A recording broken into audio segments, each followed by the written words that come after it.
Matius 28 ayat 18 sampai dengan ke-20, saya mau bacakan demikian. Yesus mendekati mereka dan berkata, "Kepadaku telah diberikan segala kuasa di sorga dan di bumi, karena itu pergilah, jadikanlah semua bangsa muridku dan baptislah mereka dalam nama Bapa dan Anak dan Roh Kudus, dan ajarlah mereka melakukan segala sesuatu yang telah kuperintahkan kepadamu, dan ketahuilah aku menyertai kamu senantiasa sampai kepada akhir zaman." Kenapa Tuhan katakan dari ayat yang ke-18, "Kepadaku telah diberikan segala kuasa di sorga dan di bumi"? Ayat yang sebelumnya itu rada gak enak Bapak Ibu, ya. Karena di ayat yang ke-17, saya mungkin mau bacakan dari ayat yang ke-16. Ya, di sini perikopnya jelas sekali, perintah untuk memberitakan Injil. Ayat yang ke-16, dan ke-11 murid itu berangkat ke Galilea. Muridnya cuma 11 Bapak, karena yang satunya udah mengkhianati. Ya kita sama-sama tahu ya. Tinggal 11, terus kemudian mereka mengikuti tuntunan daripada Tuhan untuk ke Galilea. Dan ke-11 murid itu berangkat ke Galilea, ke bukit yang telah ditunjukkan Yesus kepada mereka. Ketika melihat Dia, yaitu Yesus, mereka menyembahnya. Karena murid-muridnya itu tahu bahwa Yesus beberapa saat yang lalu itu mati. 3 hari kemudian dibangkitkan. Itu pun masih ada murid-muridnya yang tidak percaya, ada pengikut-pengikutnya yang tidak percaya. Bahkan sampai hari terangkatnya Yesus, di sini menceritakan hari terangkatnya Yesus. Dikatakan begini, ketika melihat Dia, mereka menyembah. Sama seperti kita datang setiap minggu, datang ke gereja setiap hari Jumat, kalau enggak Sabtu kita kumpul di KUL. Setiap saat mungkin ada seminar yang bagus kita datang. Tetapi 2 Timotius 3 katakan, di hari-hari terakhir akan datang masa yang sukar. Matius 13 ayat ke-22 katakan begini, benih yang jatuh di tanah yang tidak baik, salah satunya adalah di tanah yang dipenuhi dengan semak berduri. Itu mengumpamakan adalah seorang percaya yang menerima firman Tuhan, tetapi karena kekhawatiran dunia, karena kekhawatiran hidup kayak darat daya tarik dunia, firman itu tidak tumbuh di dalam kehidupannya. Apa sih yang dimaksud tidak tumbuh? Kita akan nanti bacakan. Saya tadi katakan begini, di ayat yang ke-17, ketika melihat Dia, mereka menyembahnya. Tetapi, karena ayat ini nih, tetapi beberapa orang ragu-ragu. Akhirnya apa? Akhirnya Tuhan Yesus menghampiri mereka dan akhirnya Tuhan sampai katakan, bahkan mungkin kalau saat itu saat ini adalah saya murid yang ragu-ragu, saya membayangkan bahwa saat itu Tuhan menghampiri saya dan kembali lagi Tuhan itu mengingatkan, Dit, kepadaku telah diberikan segala kuasa di sorga dan di bumi. Karena itu pergilah. Karena itu pergilah. Next slide. Bapak Ibu, kita mau belajar.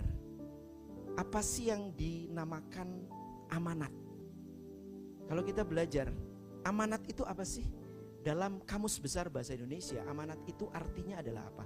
Amanat adalah berarti pesan atau perintah atau wejangan atau nasihat yang disampaikan kepada yang membaca atau yang mendengar, bisa berupa pesan moral atau nasihat yang disampaikan secara tersurat, ya, ataupun tersirat secara langsung atau tidak langsung. Kata ini juga dapat merujuk pada sesuatu yang dipercayakan atau dititipkan kepada seseorang. Saya boleh tahu di sini siapakah yang murid Kristus di tempat ini? Boleh angkat tangan. Kayaknya masih ada yang gak percaya loh. Karena gak semua ngangkat tangan. Oke, saya akan tegaskan lagi. Ya. Amanat itu juga dapat merujuk pada sesuatu yang dipercayakan. Kalau Bapak Ibu Saudara semua percaya bahwa Bapak Ibu Saudara semua adalah murid Kristus, pasti Bapak Ibu akan menjalankan amanat ini. Amin. Oke. Agung. Apa sih kata agung? Ini dalam kamus bahasa Indonesia loh ya. Agung artinya besar, mulia, tinggi atau suci yang bermakna hebat dan kuat. Kata ini juga mencerminkan sifat ilahi dalam konteks spiritual. Bapak Ibu, pada saat saya mencari referensi daripada kata-kata amanat agung, ya saya googling, biasa ya, saya googling. Coba Bapak Ibu buka di Google, ketik amanat agung. Satu-satunya Tuhan di muka bumi ini. Ya, saya juga nggak ngira. Begitu saya googling, amanat agung itu sebetulnya frase umum. Itu juga bisa diartikan dalam bahasa yang umum. Tapi kenapa pada saat saya buka Google, saya ketik amanat agung, di situ hanya mengatakan, di situ hanya muncul. Next slide. Amanat agung adalah perintah utama dari Yesus Kristus kepada pengikutnya atau murid-muridnya atau gerejanya. Kita ini gereja. Gereja ini bukan bangunan. Gereja ini adalah persekutuan. Bapak, ibu, saudara, kakak, adik, om, tante, semuanya ini adalah gereja. Gereja ini loh, tubuh ini. Kalau bangunan ini dibuat, tetapi bapak, ibu, saudara semua nggak berkumpul di sini, apakah itu bisa dikatakan gereja? Tidak. Oh, yang ngumpul debt collector, apakah bisa dikatakan gereja? Saudara, bapak, ibu, saudara semua berkumpul, ya, mau hari Sabtu, Minggu, Senin, Selasa berkumpul. Itu artinya gereja. Amanat agung adalah perintah utama dari Yesus Kristus kepada pengikut-pengikutnya atau murid-muridnya atau gerejanya untuk pergi ke seluruh dunia, menjadikan semua bangsa muridnya melalui pemberitaan Injil, baptisan, dan pengajaran agar mereka hidup sesuai dengan ajaran. Kata-kata amanat agung pada saat saya googling, yang muncul hanya ini. So, dengan kata lain, Tuhan di muka bumi ini, kalau memang masih ada yang mempercayai Tuhan selain daripada Yesus atau Allah selain daripada Yesus, buka di Google. Tidak ada satupun Allah yang memberikan amanatnya kepada orang yang mempercayainya kecuali Yesus. Silakan Bapak Ibu buka di Google. Amanat agung. Di situ jelas. Hanya Yesus yang menyatakan. Hanya Tuhannya orang Kristen yang memberikan amanat agung. Karena apa? Karena Tuhan kita adalah Tuhan yang hidup. Amin. Kenapa Tuhan yang lainnya tidak memberikan amanat agung atau perintah atau ajaran? Karena memang tidak ada Allah di bawah kolong langit yang agung selain daripada Tuhan kita Yesus Kristus. Amin. Oke, next slide.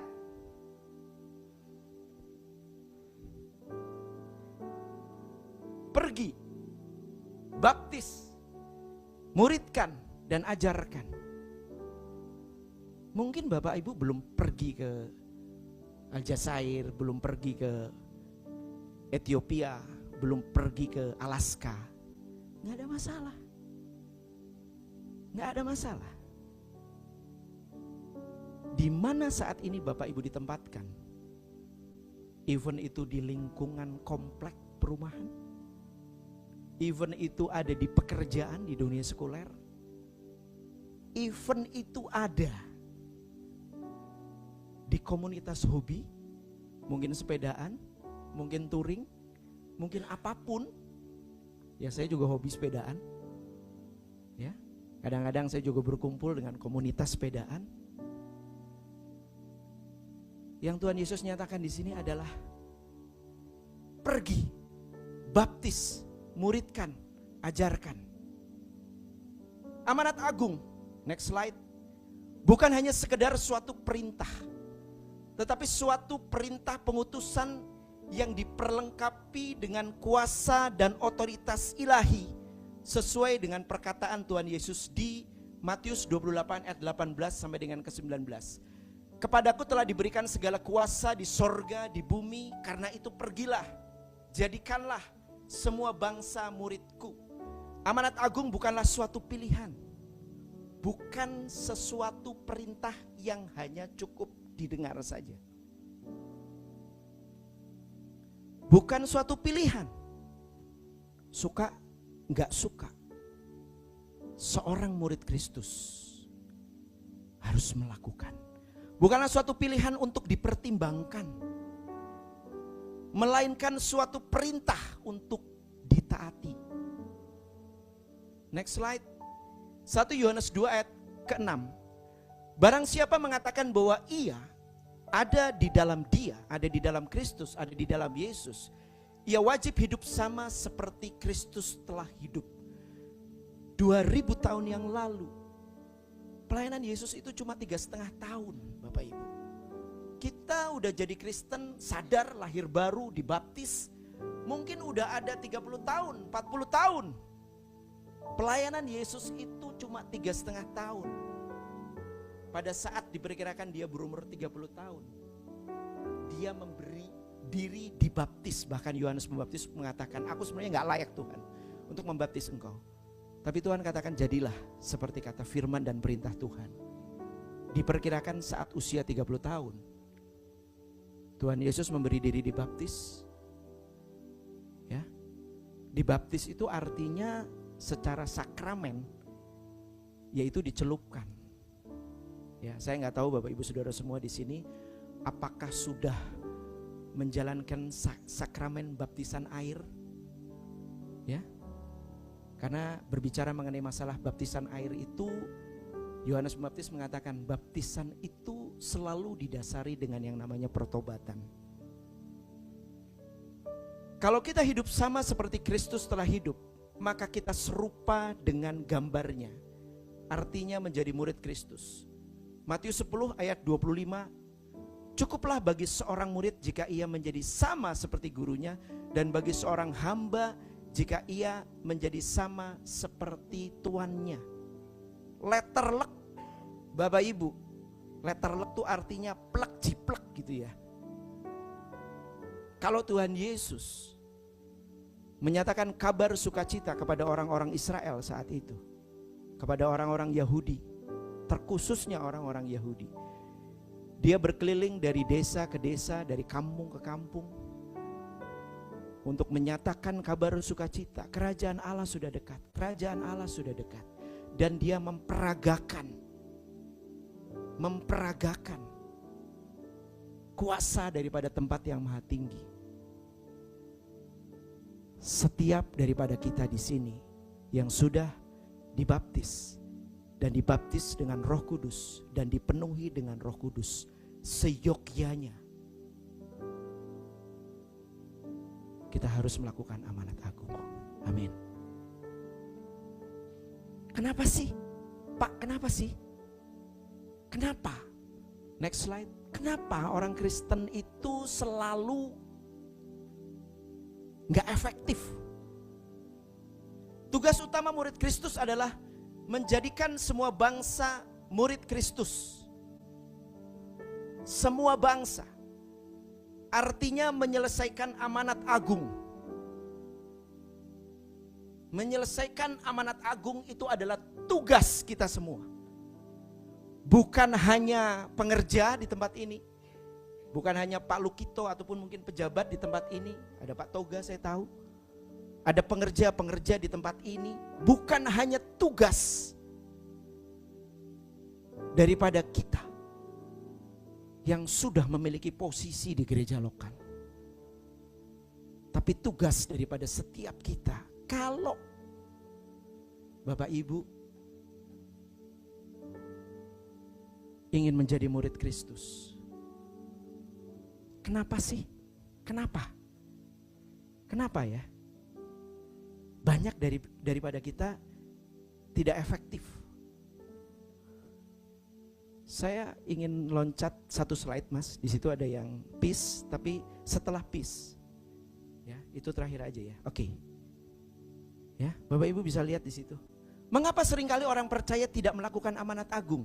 Seperti yang dikatakan di dalam Matius 28 ayat yang ke-18 tadi. Ke-17 sorry. Ketika melihat dia, mereka menyembahnya. Tetapi beberapa orang ragu-ragu. Pertama, mengapa seringkali orang percaya tidak melakukan amanat agung? Karena kurang percaya. Sudah dibaptis? Sudah. Sudah ada di dalam kul? Mungkin sudah. Kenapa tidak melakukan itu? Karena sebetulnya orang itu memang dikatakan orang percaya, tetapi kurang percaya. Dan ke-11 murid itu berangkat ke Galilea, ke bukit yang telah ditunjukkan Yesus kepada mereka. Ketika melihat dia, mereka menyembahnya. Tetapi beberapa orang ragu-ragu. Kemudian Yesus mendekati mereka dan berkata, makanya keluar di ayat yang ke-18 ini, kepadaku telah diberikan segala kuasa di sorga dan di bumi. Karena itu pergilah, jadikanlah semua bangsa muridku, dan baptislah mereka dalam nama Bapa dan Anak dan Roh Kudus, dan ajarkan mereka melakukan segala sesuatu yang telah kuperintahkan kepadamu, dan ketahuilah aku menyertai kamu senantiasa sampai kepada sekarang. Sekarang udah akhir zaman. Bapak ingin tahu kenapa akhir zaman? Kita buka di Matius 24 ayat yang ke-14. Matius 24 ya, bisa dibuka aja di Alkitabnya. Dan Injil kerajaan ini akan diberitakan di seluruh dunia menjadi kesaksian bagi semua bangsa. Sesudah itu barulah tiba kesudahannya. Kalau Bapak Ibu baca di Matius 24 ayat ke-14 di atasnya, di situ menunjukkan situasi yang sama dengan kondisi sekarang. Persis, nggak ada yang dikurangi. Kenapa? Di ayat yang ke-14, Yesus menjawab murid-muridnya, kapan sih Tuhan hari kedatanganmu? Saya mau bertanya di sini, adakah semua yang ada di sini merindukan kedatangan Tuhan Yesus Kristus? Boleh angkat tangan. Atau bahkan mungkin kedatangan Kristus bahkan mungkin bukan menjadi agenda utama di dalam kehidupan kita. Oh, agenda utama saya, Pak, saya akan ngawinin anak saya bulan depan. Oh, agenda saya akan dapat pekerjaan baru, Pak, proyek yang baru. Oh, itu gak apa-apa. Tetapi kalau semata-mata itu 2026, saya cuma mau sampaikan begini Bapak Ibu. Jujur saya ngomong, karena saya pun ada di sekuler. Situasinya tidak lebih baik. Tidak lebih baik. Tetapi orang-orang yang mengandalkan Tuhan akan diluputkan. Bapak Ibu, siapa yang diluputkan? Orang-orang yang mengandalkan Tuhan dan orang-orang yang melakukan dan menjalankan amanat agung. Kenapa? Saya tiba-tiba pada saat saya mempersiapkan firman ini, tiba-tiba muncul istilah dalam bahasa Jawa. Ya, mungkin di sini yang orang Jawa tahu ya. Tuhan itu berbicara ke saya dalam bahasa Jawa karena saya orang Jawa. Le, kalau kamu mau dipelihara hidupnya, mbok kamu ikut mbarang gaweku. Kalau orang Jawa mungkin tahu mbarang gawe itu apa ya? Pak Liguta mungkin bisa jelaskan, Pak, mbarang gawe itu apa, Pak? Kalau orang mau hajatan, ya, kalau orang mau ada rencana di dalam kehidupannya, ya, atau gampangnya mbarang gawe itu hajatan lah, ya. Jadi amanat agung itu adalah hajatannya Tuhan. Jelas Tuhan katakan, kalau kamu mau ada, dipelihara hidupnya, dunia luar akan hancur, tetapi aku akan meluputkan anak-anakku. Tuhan jelas mengatakan ini kepada saya. Mbok kamu ikut barang gaweku. Jadi hajatannya Tuhan itu kita harus ada di dalam hajatannya Tuhan. Apa itu? Amanat agung. Lalu kedua, next slide Mas Adi. Mengapa seringkali orang percaya tidak melakukan amanat agung? Karena orang percaya, orang yang mengaku percaya kepada Kristus tidak merasa perlu untuk memuridkan. Tidak merasa perlu untuk memperlengkapi sesama orang percaya. Dan untuk memuridkan atau memperlengkapi kehidupan orang percaya lainnya. Mereka berpikir cukup dibaptis. Untuk memperoleh keselamatan pribadi itu sudah cukup bagi mereka yang sebetulnya egois. Markus 16 ayat yang ke-16. Memang firman Tuhan di sini mengatakan, pergilah ke seluruh dunia, beritakanlah Injil kepada segala makhluk. Siapa yang percaya dan dibaptis akan diselamatkan. Tetapi siapa yang tidak percaya, apalagi tidak percaya. Bapak Ibu, satu-satunya orang, bukan satu-satunya, saya termasuk orang yang percaya bahwa nama Yesus sudah diberitakan sampai ke ujung bumi sekarang ini. Saya percaya nama Yesus itu sebetulnya sudah diberitakan sampai ke ujung bumi. Dengan adanya apa? Dengan adanya internet, dengan adanya media sosial, dengan adanya teknologi. Saya pernah sampling, saya kerja kebetulan di Bandung. Di Bandung itu mayoritas itu kebanyakan adalah orang-orang Kedar. Amin. Saya sampling, saya bertanya sama 3 orang. Ya, tentunya orang Kedar. Saya bertanya, kamu pernah dengar kata Yesus? Tahu? Oh iya, itu rasulnya orang Kristen. Mereka mengatakan bahwa Isa alaihissalam atau Yesua HaMesiah itu adalah rasul. Tetapi bagi kita adalah Tuhan. Saya sampling lagi ke tukang bakso yang ada di Bandung. Ya saya gak tahu dia Kristen atau Buddha atau apa gitu ya. Pak, Bapak pernah tahu yang namanya Yesus? Oh iya tahu, Isa kan. 10 orang saya sampling, mereka semua tahu. Cuma masalahnya sekarang ini adalah Jesus for everyone. Artinya apa? Mereka pernah dengar, tetapi mereka belum merespon. Bagaimana supaya merespon? Bapak, Ibu, dan Saudara adalah alatnya. Karena apa? Tuhan Yesus belum datang. Tuhan lagi menunggu orang-orang yang percaya ini difungsikan. Karena mayoritas orang Kristen cukup menerima keselamatan, percaya karena dibaptis, tetapi tidak melakukan amanat agung. Mereka berpikir cukup dibaptis untuk memperoleh keselamatan pribadi, itu sudah cukup. Enough. Yang penting gue selamat. Tetangga gue, bahkan mungkin kakak adik gue, masa bodoh. Di hari-hari terakhir akan datang masa yang sukar. Kalau Bapak Ibu baca lagi di Markus 16 ke atasnya, di situ sangat jelas dikatakan, kasih akan menjadi dingin. Kasih itu bukan hanya sekedar, kalau ada tetangga kita yang lagi butuh uang, kita kasih pinjaman, udah gitu minjem lagi, bukan ngasih ya. Ngasih pinjaman pakai bunga lagi. Ya gak apa-apa sih, gak apa-apa.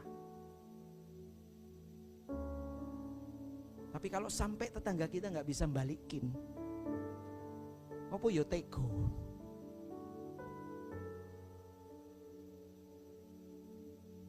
Biar firman kebenaran ini bertumbuh dan berakar di dalam kehidupan Bapak Ibu Saudara. Dan